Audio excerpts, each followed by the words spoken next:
మామగారైతే ఏంటి అన్నవాడు ఆయన సీఎం అవగానే జై కొట్టాడు. రైట్ హ్యాండ్గా మారాడు. వేరే లెఫ్ట్ హ్యాండ్ రావడంతో కథా స్క్రీన్ ప్లే తిప్పిపారేశాడు. ఆయనే సీఎం అయ్యాడు. ఇప్పుడు ఏపీలో సీనియర్ మోస్ట్ పాలిటీషియన్ అయ్యాడు. అయినా సరే ఇప్పటికీ అవసరం వస్తే ఒకలా, అవసరం తీరిపోతే మరోలా ఉండటం మారలేదని అంటుంటారు. ఆచితూచి అడుగు వేస్తానంటూనే ఆ అడుగులన్నీ ఆయన వైపే వేస్తాడనేది పెద్ద విమర్శ. అలాంటి చంద్రబాబు నేచర్ ఎలాంటిదో చరిత్ర చూస్తే తెలుస్తుంది. ఇందులో అపవాదులు కూడా చాలా ఉన్నాయండోయ్.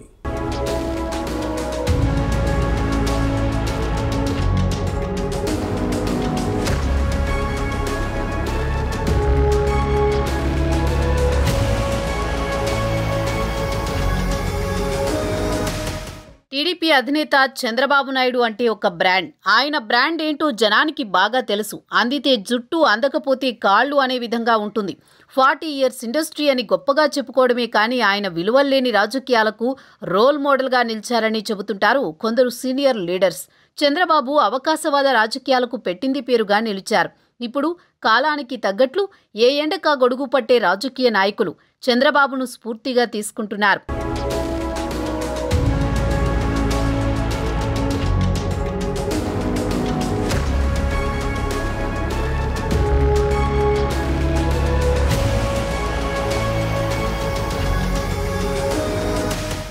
రాజకీయాల్లో ఎదిగేందుకు బాబు చేయని ప్రయత్నాలంటూ లేవు. అధికారంలోకి వచ్చేందుకు ఏదైనా చేస్తారు, ఎందాకైనా వెళ్తారు. ఎన్టీఆర్ సీఎం అవగానే ఆయనకు జై కొట్టారు. అన్ని విషయాలన్నీ దగ్గరుండి చూసుకున్నారు. పదవి కాంక్షతో ఎన్టీఆర్ను గద్దెదించడానికి లక్ష్మీ పార్వతిని అడ్డు పెట్టుకుని ఆయన చేసిన కుట్రలు అన్నీ ఇన్ని కావు. అలాగే తోడలుడు దగ్గుపాటి వెంకటేశ్వరరావును ఎలా యూజ్ చేసుకుని తర్వాత వదిలేశారనే విమర్శలు ఉన్నాయి.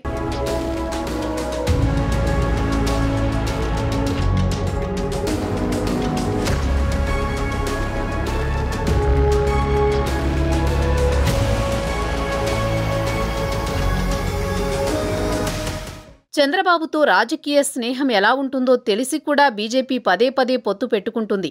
2014 ఎన్నికల్లో కమలంతో కలిసి నడిచారు. అధికారంలోకి వచ్చిన చంద్రబాబు నాయుడు ఇటు రాష్ట్ర కేంద్ర కేబినెట్లలో అధికారాన్ని పంచుకున్నారు. 2019కి వచ్చేసరికి చంద్రబాబు యూ-టర్న్ తీసుకున్నారు. ప్రధాని మోదీపై తీవ్రస్థాయిలో విమర్శలు చేశారు. ఎట్టి పరిస్థితుల్లోనూ మోదీని పీఎం చెయ్యనివ్వనని శపథం చేశారు. బీజేపీపై తీవ్ర వ్యతిరేకత ఉందని భ్రమపడి ఆయనకు వ్యతిరేకంగా పనిచేస్తే మళ్లీ అధికారంలోకి రావచ్చని కల కన్నారు. ఆ కల కలలైంది. మూడోసారి మోదీనే అధికారంలోకి వస్తారనే ప్రచారం జరగడంతో బీజేపీతో పొత్తు పెట్టుకుని ఎన్డీఏ గూటికి చేరారు. చంద్రబాబుకు అవకాశవాద రాజకీయాలు చేయడం అలవాటుగా మారిపోయింది. పరిస్థితులకు అనుగుణంగా ఆయన రాజకీయ అడుగులు వేస్తుంటారు.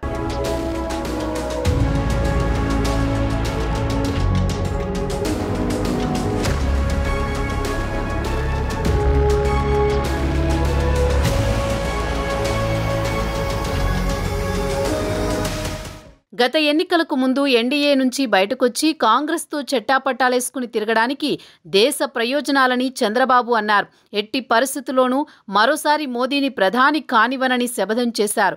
గల్లీ మొదలుకుని ఢిల్లీ వరకు బీజేపీకి వ్యతిరేకంగా ప్రత్యేక హోదా కోసం ధర్మ పోరాటాలు చేశారు. ఇప్పుడు దేశం రాష్ట్ర ప్రయోజనాల కోసం మోదీతో కలుస్తున్నట్లు చంద్రబాబు చెప్పారు. వాస్తవానికి చంద్రబాబు కేసుల నుంచి బయటపడేందుకే తన స్వప్రయోజనాల కోసమే బీజేపీతో పొత్తు పెట్టుకున్నారని చెబుతూ ఉంటారు ఎక్స్పర్ట్స్.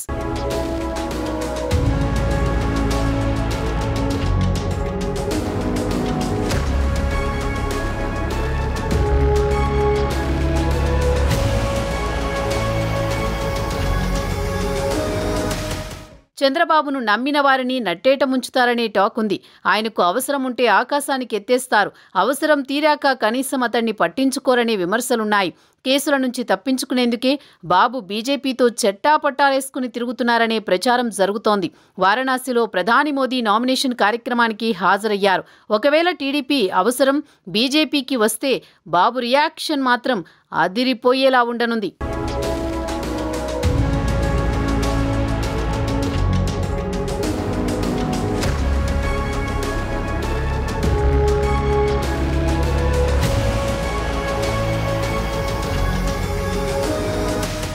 హలో చంద్రబాబుజీ, ఆప్కా సపోర్ట్ హమ్కో చాహియే అనే మాట మోదీ నుంచి వచ్చిందనుకోండి, అప్పుడు ఫస్ట్ వచ్చే ఐడియా ఏమై ఉంటుంది ఆలోచించారా? అల్లావుద్దీన్ అద్భుత దీపం దొరికినట్లే కదా. మరి బాబు గారు ఏమడుగుతారు? ఏ డిమాండ్ను రిక్వెస్ట్ రూపంలో పెడతారు? ఏ కోరికను సొఫిస్టికేటెడ్గా అడిగేస్తారు? అసలు ఏం చేస్తారు? చాలా ఇంట్రెస్టింగ్గా ఉంది కదా. చూద్దాం ఏం జరగబోతోందో.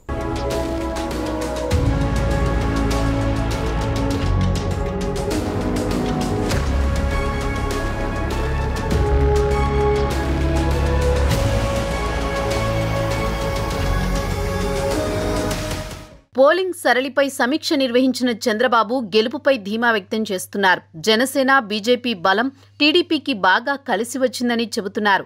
వ్యతిరేక ఓటును క్యాష్ చేసుకుని బంపర్ మెజారిటీ సాధిస్తామని చెబుతున్నారు.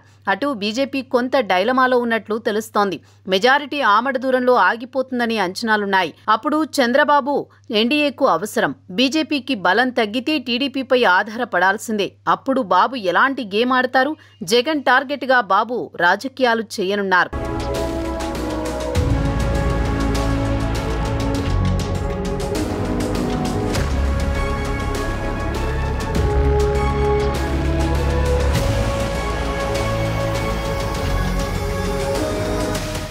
జూన్ 4 కోసం ఏపీ వాసులు ఎంతో ఆసక్తిగా ఎదురుచూస్తున్నారు. ఈసారి ఏపీలో అనూహ్య ఫలితాలు వెలువడనున్నాయి. ఎవరి లెక్కలు వారికి ఉన్నాయి. గెలుపుపై ఆయా పార్టీల అధినేతలు ధీమా వ్యక్తం చేస్తున్నారు. ఓటింగ్ సరళిని బట్టి చూస్తే ప్రభుత్వ వ్యతిరేకత స్పష్టంగా కనిపిస్తోందనే ఇండికేషన్స్ వస్తున్నాయి. టీడీపీ సొంతంగానే మెజారిటీ సాధిస్తుందనే నమ్మకంతో ఉన్నారు చంద్రబాబు. 40 ఇయర్స్ ఇండస్ట్రీ నేత గెలుపు వ్యూహాలు పక్కాగా అమలు చేశారని, గెలుపు కాదు బంపర్ మెజారిటీ వస్తుందనే ధీమాతో ఉన్నారు. అటు కేంద్రంలో కూడా ముచ్చటగా మూడోసారి అధికారంలోకి వస్తుందని చెబుతున్నారు. కానీ విపక్షాలు, కొన్ని సర్వే సంస్థలు మాత్రం బీజేపీకి సీట్లు తగ్గే అవకాశం ఉందంటున్నారు.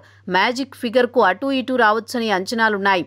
ఇలాంటి పరిస్థితుల్లో మిత్రపక్షాలపై ఆధారపడాల్సిందే. అటు చంద్రబాబు అవసరం బీజేపీకి ఎంతో అవసరం. దాన్ని క్యాష్ చేసుకుని టీడీపీ అధినేత ఎలాంటి గేమ్ ఆడనున్నారనే విషయంపై సర్వత్రా ఆసక్తి నెలకొంది.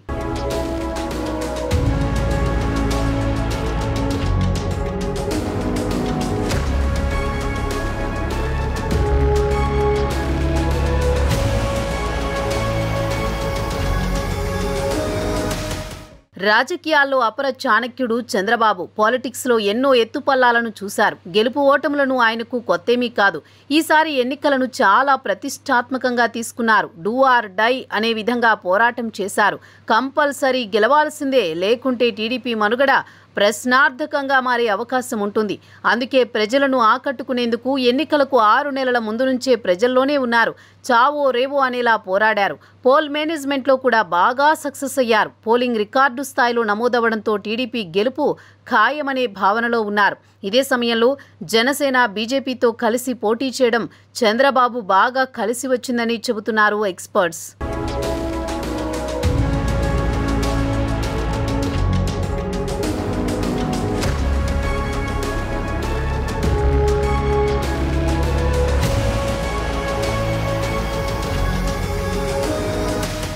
కూటమిలో అతిపెద్ద పార్టీ టీడీపీ. సొంతంగానే ప్రభుత్వాన్ని ఫామ్ చేస్తామనే నమ్మకంతో ఉన్నారు చంద్రబాబు. అటు కేంద్రంలో మాత్రం బీజేపీకి కొంత వ్యతిరేక పవనాలు వీస్తున్నట్లు తెలుస్తోంది. యూపీ, బీహార్, మహారాష్ట్ర, ఈశాన్య రాష్ట్రాల్లో సీట్లు తగ్గే అవకాశం ఉందంటున్నారు ఎక్స్పర్ట్స్. కొన్ని నివేదికలు కూడా అలాంటి ఇండికేషన్సే ఇచ్చాయి. ఇలాంటి టైంలో మోదీకి మిత్రపక్షాల మద్దతు అవసరం. ముఖ్యంగా చంద్రబాబు సపోర్ట్ చాలా అవసరం కూడా. లేకుంటే ప్రభుత్వాన్ని ఏర్పాటు చేయడం కష్టమయ్యే అవకాశాలుంటాయి. పరిస్థితిని బట్టి చంద్రబాబు కేంద్రం ముందు కొన్ని కండిషన్స్ పెట్టే ఛాన్స్ ఉందంటున్నారు. బీజేపీకి కావాల్సింది అధికారం. దానికోసం వాళ్ళు ఎంతవరకైనా వెళ్తారు. అందుకే ఈ 10 ఏళ్లలో కమలమాడిన రాజకీయ చదరంగమును చూస్తే తెలుస్తోంది. అప్పుడు చంద్రబాబు పెట్టే డిమాండ్స్ అన్నీ ఓకే చెప్పనున్నారు.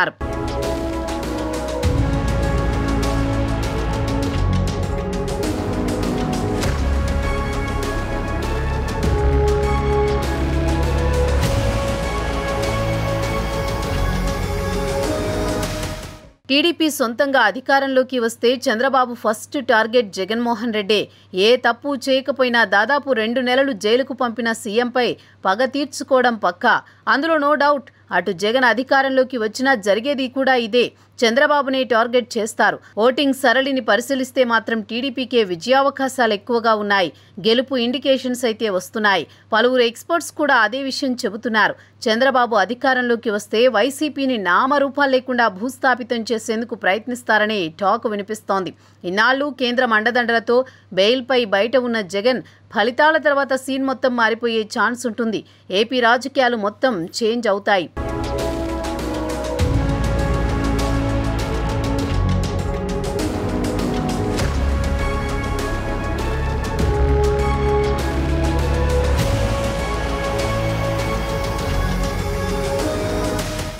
రాజకీయాల్లో శాశ్వత మిత్రులు, శాశ్వత శత్రువులు ఉండరు. ఒకప్పుడు చంద్రబాబు అండదండలతో కేంద్రంలో అధికారంలోకి వచ్చిన ఎన్డీఏను అప్పుడు ఏ విధంగా టీడీపీ అధినేత వ్యవహరించారో అందరికీ తెలుసు. ఆయనకు కావలసినవి ముక్కుపిండి వసూలు చేస్తారు. తాను అనుకున్న వారికి సెంట్రల్లో ఉన్న పదవులు ఇప్పించుకున్నారు. ఇప్పుడు చంద్రబాబు పవర్లోకి వస్తే మళ్లీ తన మార్కు పాలిటిక్స్ చూపిస్తారు. అటు కేంద్రంతో సఖ్యతగా ఉంటూనే ఆయనకు కావలసిన పనులు చేయించుకుంటారు. అందులో జగన్ను జైలుకు పంపించేందుకు కేంద్రంపై ఒత్తిడి చేయనున్నారు. దర్యాప్తు సంస్థలను పంపించి దాడులు చేయించి కేసులు పెట్టించినా ఆశ్చర్యపోవాల్సిందేమీ లేదు. పలు సందర్భాల్లో తాను అధికారంలోకి వస్తే వైసీపీ అవినీతిపై విచారణ చేయిస్తానని, అవినీతి పరుల భరతం పడతానని చెప్పారు. సిఐడిని ఉపయోగించి కేసుల పేరుతో భయభ్రాంతులకు గురి చేయనున్నారు. అప్పుడు వైసీపీపై గెలిచిన నేతలు కూడా ఆస్తులను కాపాడుకునేందుకు పక్క పార్టీల వైపు చూడాల్సిన పరిస్థితి ఏర్పడుతుంది.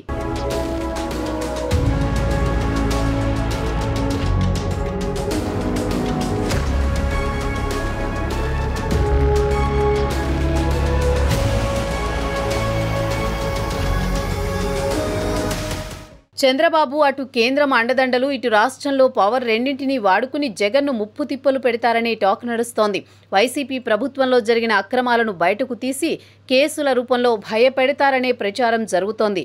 జగన్ను జైలుకు పంపితే ఇక పార్టీ మనుగడ ప్రశ్నార్థకంగా మారుతుంది. అలాంటి పరిస్థితిని క్రియేట్ చేసి ఏపీలో వైసీపీని సర్వనాశనం చేయనున్నారు. పార్టీ అధ్యక్షుడు జైలుకు వెళితే నేతలు, కార్యకర్తలు డైలమాలో పడతారు. ఒకప్పుడు జగన్కు జైలుకు వెళ్లినప్పుడు వైఎస్ షర్మిల అన్నీ తానై పార్టీ బాధ్యతలను భుజాన వేసుకుని పాదయాత్ర చేసి నిలబెట్టింది. మళ్ళీ అలాంటి పరిస్థితి ఎదురైతే మాత్రం మళ్ళీ అలాంటి లీడర్ ఎవరొస్తారనేది డౌటే. ఎందుకంటే షర్మిల లాంటి డేరింగ్ లీడర్షిప్ క్వాలిటీస్ ఉన్న నేతలు ప్రస్తుతం జగన్ ఫ్యామిలీలో ఎవరూ లేరనే చెప్పాలి. అందుకే చంద్రబాబు ఫస్ట్ ఫోకస్ మొత్తం జగన్ మీదనే ఉండనుంది.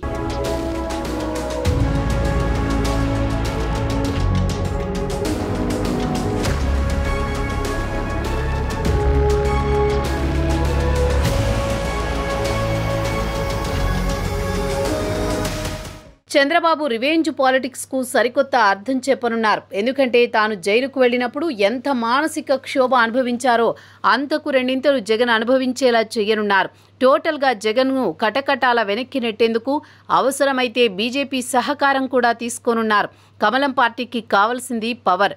సెంట్రల్లో బలం లేకపోతే ఏపీలో మిత్రపక్షమైన టీడీపీని వదులుకోరు. వారికి ఇష్టం ఉన్నా లేకున్నా బాబు చెప్పింది వినాల్సిందే.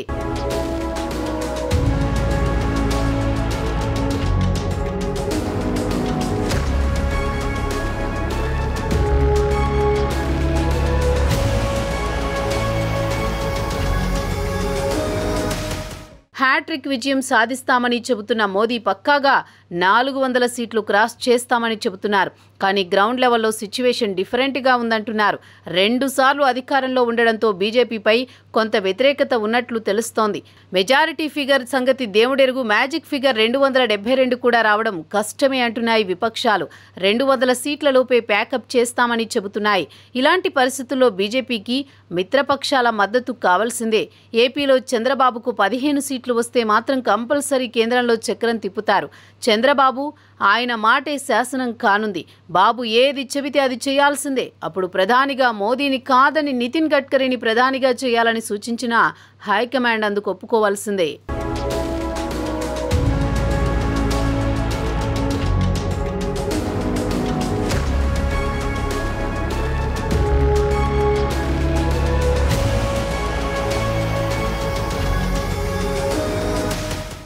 ముందు శత్రువు పని పట్టాలి, ఆ తర్వాత మళ్ళీ పవర్ రావాలంటే పెర్ఫార్మెన్స్ చూపించాలి. అసలే జనం ఇదివరకులా లేరండోయ్. ఏదైనా చేసి చూపిస్తేనే మరోసారి ఛాన్స్ ఇచ్చేది. అందుకే ఫస్ట్ అమరావతిని కట్టాలి, పోలవరం పూర్తి చేయాలి, ఇలాంటివెన్నో చేయాలి. వీటితో పాటు తనను నమ్ముకున్న వారికి కూడా మేలు చేయాలి కదా. అది ఎలా చేయాలి? ఇలా బాబుగారి బ్రెయిన్లోకి మనం దూరిపోయి ఒకసారి ఆలోచిద్దాం.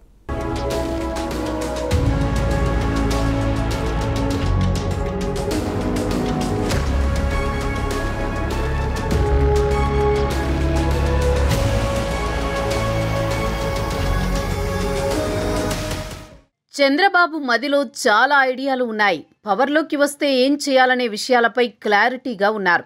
ఎన్నికల ప్రచారంలో కూడా ఆ విషయాలను పదే పదే ప్రస్తావించారు. టీడీపీకి మెయిన్ పిల్లర్గా భావిస్తున్న రాజధాని అమరావతిని కంప్లీట్ చేయాలి. ఇక నెక్స్ట్ ఏపీకి జీవనాడి అయిన పోలవరంను పూర్తి చేయాలి. మరోవైపు చంద్రబాబుకు కష్టకాలంలో అండగా ఉన్న వారికి కేంద్ర క్యాబినెట్లో పదవులు ఇప్పించేలా ప్రయత్నించాలి. ఇవన్నీ జరగాలంటే టీడీపీ ఫుల్ మెజారిటీ రావాలి. అటు కేంద్రంలో బీజేపీకి మ్యాజిక్ ఫిగర్కు కాస్త దూరంలో ఉండాలి. అప్పుడే చంద్రబాబు ఆడిందే ఆట పాడిందే పాటగా సాగుతుంది. మరోవైపు ఎన్నికల హామీలను నెరవేర్చేందుకు అవకాశం ఉంటుంది.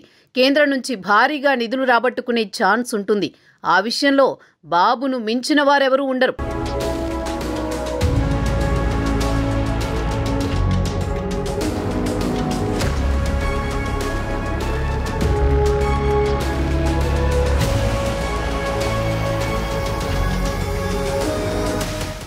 జగన్ అధికారంలోకి వచ్చిన 5 ఏళ్లలో ఏపీని అప్పుల కుప్పగా మార్చేశారనే విమర్శలున్నాయి.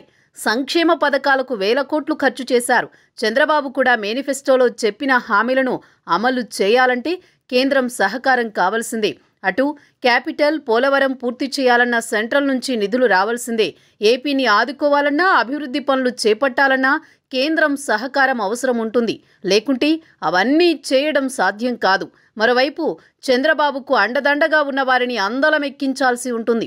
మరోవైపు మరికొందరి నేషనల్ వైడ్ బిజినెస్లకు మేలు చేయాల్సిందే. లేకుంటే ఎన్నికల సమయంలో పార్టీకి ఫండింగ్ చేయరు. అలా టీడీపీ గొడుగు కింద ఎదిగిన వారు చాలామంది ఉన్నారు.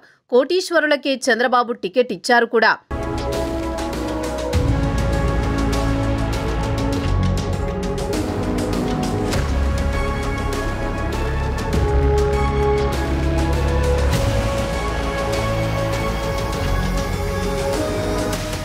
ఒకవైపు పాలనలో తనదైన మార్కు చూపిస్తేనే మళ్లీ ప్రజలు గుర్తుపెట్టుకుంటారు. లేకుంటే సరైన సమయంలో బుద్ధి చెబుతుంటారు. ఏపీ అభివృద్ధికి తీసుకునే నిర్ణయాలపైనే టీడీపీ భవిష్యత్తు ఆధారపడి ఉంటుంది. లేకుంటే ప్రజలు పాతాళానికి తొక్కేస్తారు. ప్రజల్లో చైతన్యం బాగా వచ్చింది. ఎవరిని ఎక్కడ ఉంచాలో, ఎవరిని పక్కన పెట్టాలో వారికి బాగా తెలుసు. ఎన్నికల్లో ఓటర్లు ఇచ్చే తీర్పు రెఫరెండంగా భావించాల్సి ఉంటుంది.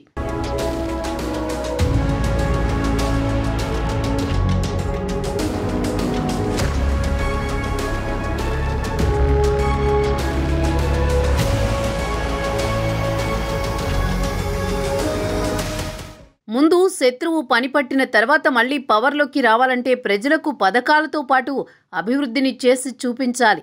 లేకుంటే జనం ముందుకు వెళ్లలేరు. ఒకవైపు వైసీపీ పని పడుతూనే మరోవైపు అభివృద్ధిని పరుగులు పెట్టించాల్సి ఉంటుంది. ముఖ్యంగా చదువుకున్న నిరుద్యోగులు ఉద్యోగాల కోసం పక్క రాష్ట్రాలకు వెళ్తున్నారు. వారి కోసం కంపెనీలు పెట్టి ఉపాధి అవకాశాలు సృష్టించాల్సి ఉంటుంది. సీఎం జగన్ పెట్టుబడులు పెట్టామని చెబుతున్నా అలాంటి పరిస్థితి రాష్ట్రంలో కనిపించడం లేదు. అందుకే యువత ప్రభుత్వంపై తీవ్ర వ్యతిరేకత వ్యక్తం చేస్తోంది.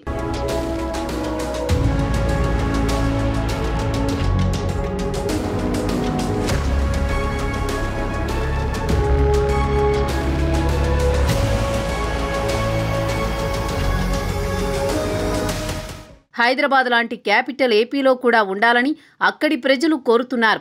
10 ఏళ్లు అవుతున్నా ఏపీకి రాజధాని లేని పరిస్థితి. మహానగరం నిర్మించాలంటే చంద్రబాబు వల్లే సాధ్యమవుతుందనే నమ్మకంతో ఉన్నారు అక్కడి జనం. అటు ప్రజలు, ఇటు యువత ఆశలను నెరవేర్చాలంటే బాబు రేంజ్లో పర్ఫార్మెన్స్ చేయాల్సి ఉంటుంది. జగన్మోహన్ రెడ్డి గారికి వస్తుందా, ఈ కూటమికి వస్తుందా? ఒకవేళ జగన్మోహన్ రెడ్డి గారికి మెజారిటీ వస్తే ఆయన గవర్నమెంట్ ఫామ్ చేసుకుంటాడు. ఇంకా దాంట్లో ఏమీ ఇబ్బంది లేదు. ఒకవేళ కూటమిలో చంద్రబాబు నాయుడు గారికి ఫుల్ మెజారిటీ వస్తే ఎలా ఉంటుంది? ఆయన ఏ రకంగా ప్రవర్తిస్తాడు? మిగతా వాళ్ళు చూస్తాడా, చేయడా? అయితే తప్పకుండా ఆయన చాలా దూరదృష్టితో ఆలోచించే మనిషి కాబట్టి వాళ్ళతో తగు ఎత్తుకు ప్రజలతో అని వాళ్ళతో కూటమిలోకి వెళ్తాడు. ఆయనకి మెజారిటీ రాకుండా ఉంటే మిగతా వాళ్ళ మీద ఆధారపడితే ఇంకా లౌక్యంగా ఉంటాడు, ఇంకా చాలా జాగ్రత్తగా ఉంటాడు. ఇంకా కాంప్రమైజ్ అవుతాడు. ఎందుకంటే నేను ముఖ్యమంత్రి కుర్చీ ఆయన చేతిలోకి వస్తే మిగతా వాళ్ళు ఇంకా ఏ కుర్చీ మీద కూర్చున్నా ఎంతమంది కూర్చున్నా ఆయనకి లెక్క ఏంటని బాగా తెలుసు ఆయనకి. వాళ్ళకి ఏదో పోర్ట్ఫోలియో ఇస్తారు, వాళ్ళు అలాగే వెళ్ళిపోతూ ఉంటారు. ఆ జనసేన అండ్ బీజేపీ అందరూ ఎక్కువ మంది ఆ పార్టీలో కూడా ఆయన ఏరియన్ మనుషులే కదా, ఉదాహరణగా 16 మంది బీజేపీ ఎంపీలు ఎమ్మెల్యేలకి వాళ్ళకి టికెట్లు కేటాయిస్తే ఒక్క కాపు కూడా దాంట్లో లేరు, డెలిబరేట్గా పెట్టలేదు. అదే రాజకీయంగా ఒప్పుకోవచ్చు, రాజకీయంగా తప్పు కాదు, ఎవరు ఇష్టం వచ్చిందో వాళ్ళు చేస్తారు. రాజకీయం ఏంటంటే రక్తం లేకుండా ఫినిష్ చేయడం, అది పూర్తిగా చేయవచ్చు. అందువల్ల ఆయనకి ఎవరు ఇష్టం ఉంటే వాళ్ళు పెట్టుకుంటాడు. ఆ పార్టీ నుంచి కూడా ఇంకెవరు ఉండరు కాబట్టి చక్కగా అంతా సవ్యంగా జరుగుతాయి. మెజారిటీ వచ్చినా మెజారిటీ రాకపోయినా చంద్రబాబు నాయుడు గారికి ఆయన కూటమికి మెజారిటీ వస్తే ఆయన అనుభవంతో, ఆయన లౌక్యంతో, ఆయన ఇంటెలిజెన్స్తో, క్రాఫ్టీనెస్తో, క్లెవర్నెస్తో మేనేజ్ చేసుకుంటారు.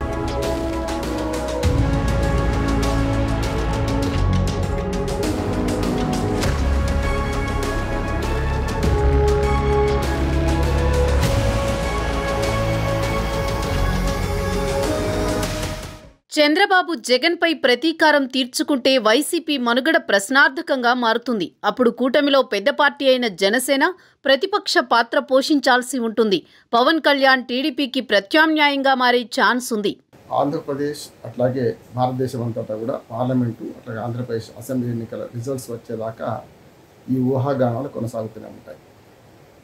ఉదాహరణకు ఆంధ్రప్రదేశ్లో బాబుకు ఫుల్ మెజార్టీ వచ్చి మిత్రపక్షాలతో కాకుండా డైరెక్ట్గా తనకే మ్యాజిక్ ఫిగర్ 88 దాటి ప్రభుత్వం ఏర్పాటు చేస్తే ఎట్లా ఉంటుంది అంటే జనరల్గా రాజకీయ నాయకుల లక్ష్యం ఎట్లా ఉంటుందంటే అందితే చుట్టూ అందకపోతే కాకుండా, కానీ నియంత్రణ దృక్పథం అట్లా ఉంటుంది. అందకపోయినా జుట్టే అంటారు. అందుకనే జగన్మోహన్ రెడ్డి గతంలో కాంగ్రెస్ పార్టీ తిరస్కరించిన కాంగ్రెస్ పార్టీలో ముఖ్యమంత్రి కానియకపోయినా బయట ఒక పార్టీ పెట్టుకొని ముందుకు వచ్చారు తప్ప అదే పార్టీలో కొనసాగలేదు. అట్లా మోడీ కానీ కేసీఆర్ కానీ జగన్మోహన్ రెడ్డి మీరు అందరి మనస్తత్వం ఒక రకంగా ఉంటుంది. చంద్రబాబు నాయుడు గారు అట్లా కాదు, డిప్లొమాట్. అందకున్నా జుట్టు పట్టుకుందాం అనే రకం కాదు. కనుక అందకపోతే లుంగుండరు, అందుకే మాత్రం ఖచ్చితంగా హై హ్యాండెడ్నెస్ ప్రదర్శిస్తారు. అది చంద్రబాబు లక్షణం. ఆయన డిప్లొమాట్ కనుక రాజకీయాల్లో అన్నీ చూశాను. ఓ రకంగా అంతకుముందు మనకు ఎన్టీ రామారావు గారు ఫ్రంట్ ఎట్లా పెట్టిందో తను కూడా దేశవ్యాప్త రాజకీయ నాయకులు ఏకం చేయడంలో ఆయన రాజకీయ చాణక్యం చూపించారు కూడా. కానీ ఇప్పుడు రాజకీయ చాణక్యాన్ని చూపించే సమయం కాదు. మిత్రధర్మం పాటిస్తే వచ్చిన సీట్లు ఎక్కువ వచ్చిన 88 మ్యాజిక్ ఫిగర్ తెలుగుదేశానికి ఒకటే దాటినా అరాకొర 3, 5, 9 మిత్రపక్షాలకు అంటే జనసేనకు కానీ బీజేపీ కానీ వస్తే వాళ్ళు కలుపుకొనే పోతారు. గతంలో 101 సీట్లు వచ్చినప్పుడు కూడా చంద్రబాబు నాయుడు 2014లో బీజేపీకి మంత్రి పదవులు ఇచ్చారు. అక్కడ కేంద్రంలో వీరు సంకీర్ణ పొత్తులు చేరారు కూడా.